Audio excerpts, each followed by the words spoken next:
Question number 5 क्या कह रहा है कि एक समकोण त्रिभुज, ठीक है, आपको समकोण त्रिभुज मालूम होगा कि ऊंचाई, ठीक है, इसके आधार से 7 सेंटीमीटर कम है, ठीक है, यदि इसका कर्ण 13 सेंटीमीटर हो तो अन्य भुजाएं हमको ज्ञात करना है, ठीक है। तो जैसा प्रश्न में कह रहा है, ठीक है, हम पहले क्या कर रहे हैं कि इसकी ऊंचाई इसके आधार से 7 सेंटीमीटर कम है, ठीक है, ध्यान दो, इसकी ऊंचाई जो है वो इसके आधार से, ठीक है, यहाँ पर दो आधार से 7 सेंटीमीटर कम है। तो हम पहले मान लेते हैं कि समकोण त्रिभुज की जो आधार है, ठीक है, वो कितना है, x सेंटीमीटर। तो हम मान लेते हैं कि माना, यहाँ पर रुक जाओ, ठीक है, ठीक है, लिख देते हैं हम, माना समकोण त्रिभुज का आधार बराबर, माना समकोण त्रिभुज का आधार बराबर कितना, x सेंटीमीटर। तो समकोण, ठीक है, त्रिभुज का आधार, समकोण त्रिभुज का आधार, ठीक है, बराबर में कितना, तो बराबर में x सेंटीमीटर, ठीक है। अब देखो आधार अगर हम मान लेते हैं x सेंटीमीटर, तो इसकी जो ऊंचाई है वो आधार से 7 सेंटीमीटर कम है, ठीक है, यानी कि जो ऊंचाई हो जाएगा, ठीक है, वो आ जाएगा आपका x माइनस 7 सेंटीमीटर, ठीक है। और आपका कर्ण जो है वो सवाल में दिया ही हुआ है, ठीक है, तो कर्ण बराबर आपका हो जाएगा 13 सेंटीमीटर, ठीक है। अब हम क्या करेंगे, प्रश्न से चलेंगे। यहाँ पर देखो समकोण त्रिभुज में क्या रिलेशन बनेगा, वही रिलेशन का इस्तेमाल करके हम द्विघात समीकरण प्राप्त कर लेंगे और सवाल को सॉल्व कर देंगे तो हमको दोनों भुजाएं आ जाएगी, ठीक है। समकोण त्रिभुज में आप क्या पढ़े होंगे कि कर्ण का स्क्वायर बराबर, ठीक है, ये फॉर्मूला तो आप पढ़े होंगे कि कर्ण का स्क्वायर बराबर, ठीक है, आधार का स्क्वायर प्लस में लंब, यानी कि जो ऊंचाई होता है वही होता है लंब का स्क्वायर। कर्ण कितना है 13, यानी कि यहाँ पर हम लिख देंगे 13 का स्क्वायर, ठीक है। लंब आधार कितना है x, यानी कि x स्क्वायर, और लंब कितना, जो ऊंचाई होता है वही लंब होता है, यानी कि x माइनस 7 का होल स्क्वायर, ठीक है। ये आ गया आपका रिलेशन, 13 का स्क्वायर 169, ये x का स्क्वायर रह जाएगा x माइनस 7 का स्क्वायर यानी a स्क्वायर, ठीक है, प्लस में b स्क्वायर, ठीक है, और माइनस में 2a भी करेंगे तो 7 दूना 14x आ जाएगा। अब क्या करेंगे, ये x स्क्वायर प्लस का 2x स्क्वायर, ठीक है, प्लस का ये 49, ठीक है, और माइनस का ये 14x, ठीक है।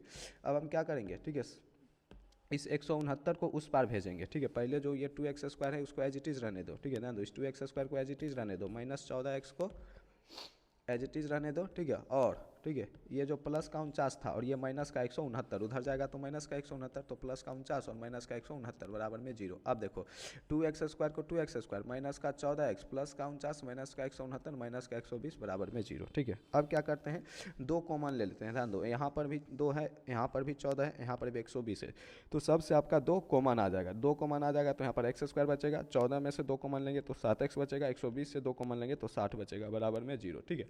अब 2 को उस पार भेजेंगे, ध्यान दो, 2 यहाँ पर गुना में, इधर आके हो जाएगा भाग में, यानी कि 0 बटा में 2 हो जाएगा, 0 बटा में 2 आपका 0 ही रहेगा, यानी कि x square minus 7x minus 60 बराबर में आपका 0 ही रहेगा।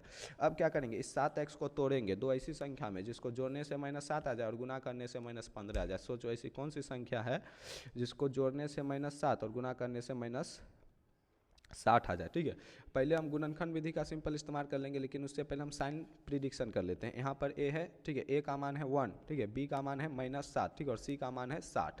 पहले हम a इंटू सी लिख लेंगे तो -60 आ जाएगा और b लिख लेंगे तो -7। अब देखो, ठीक है, a इंटू सी बराबर माइनस में एक संख्या आया, यानी कि दो संख्या को गुना करने से माइनस में संख्या तभी आएगी जब एक प्लस हो एक माइनस हो। अब b बराबर माइनस, दो संख्या को जोड़ने से हमको b आना है, ठीक है, तो दो संख्या को जोड़ने से एक निगेटिव नंबर तभी आएगा, ठीक है, जब बड़ा वाला निगेटिव में रहा हो और छोटा वाला पॉजिटिव में रहा हो, ठीक है। यानी कि ये पता चल गया जो बड़ी संख्या होगी वो नेगेटिव और जो छोटी संख्या होगी वो पॉजिटिव। उसके बाद क्या करेंगे, 60 को तोड़ देंगे अभाज्य गुणनखंड में, 2 से लगाएंगे तो 30, 2 से लगाएंगे तो 15, 2 फिर 3 से लगाएंगे तो 5, यानी कि ये जो 60 है इसको हम लोग 2 गुना 2 गुना 3 गुना 5, ये देखो 2 गुना 2 गुना 3 गुना 5 लिख सकते हैं। अब क्या करेंगे, 2 का पेयर तोड़ेंगे, ठीक है, जिसको जोड़ने से -7 आ जाए। मान लो हम 2 दूनी 4 और 5 या 15 लेते हैं, बड़ी संख्या को माइनस में और छोटी संख्या को प्लस में करते हैं, क्या -15 + 4 करने से -7 आएगा, नहीं, यानी ये वाली पॉसिबिलिटी खत्म।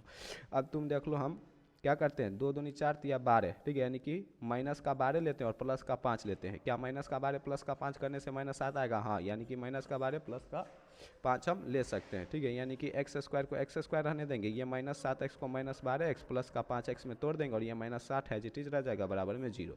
उसके बाद क्या करेंगे, यहाँ से x कॉमन लेंगे, ठीक है, तो x कॉमन लेंगे तो ये x -12 बन जाएगा, ठीक है, और यहाँ से हम +5 कॉमन लेंगे, ठीक है, तो +5 कॉमन लेंगे तो ये x माइनस फिर से 12 बन जाएगा बराबर में 0, ठीक है। अब क्या करेंगे, इस दोनों टर्म से x -12 कॉमन ले लेंगे, ध्यान दो, ठीक है, यहाँ पर भी आपका x -12 है और यहाँ पर भी x -12 है, तो हम क्या करेंगे, x -12 कॉमन लेंगे, x -12 कॉमन ले लेंगे, यहाँ से x -12 हमने कॉमन ले लिया तो क्या बच जाएगा, ये प्लस का x, ठीक है, ये प्लस का x बच जाएगा और यहाँ पर क्या बच जाएगा, ये प्लस का 5, तो यहाँ पर ये प्लस का 5 बच जाएगा बराबर में 0। उसके बाद क्या करेंगे हम एक बार इस x माइनस 12 को 0 के बराबर रखेंगे और इस x प्लस 5 को 0 के बराबर रखेंगे। x माइनस 12 को 0 के बराबर रखेंगे तो x बराबर 12 आ जाएगा, ठीक है, और x प्लस 5 को 0 के बराबर रखेंगे तो x बराबर माइनस 5 आ जाएगा, ठीक है। अब देखो x जो है वो माइनस में 5 होगा कि प्लस में 12 होगा, ठीक है। इसका ये पता चलेगा आपको कॉमन सेंस से। x क्या है, एक तरह की दूरी, ध्यान दो, समकोण त्रिभुज ये क्या है, एक तरह की दूरी है, लंब ले ऊंचाई ले या कन ले, ये एक तरह की दूरी है। और हम आपको 1000 बार बता चुके हैं कि दूरी कभी भी नेगेटिव नहीं होती है। डेट मीन्स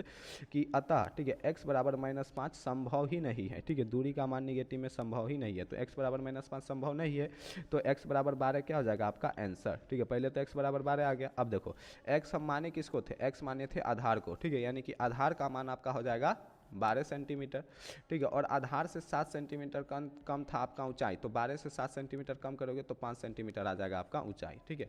यानी कि आपका आधार हो जाएगा, ठीक है, 12 सेंटीमीटर, ऊंचाई हो जाएगा 5 सेंटीमीटर। यही हो जाएगा इस क्वेश्चन का आंसर। तो क्वेश्चन नंबर 5 भी आपका कंप्लीट हो गया। अब हम देखते हैं क्वेश्चन नंबर 6।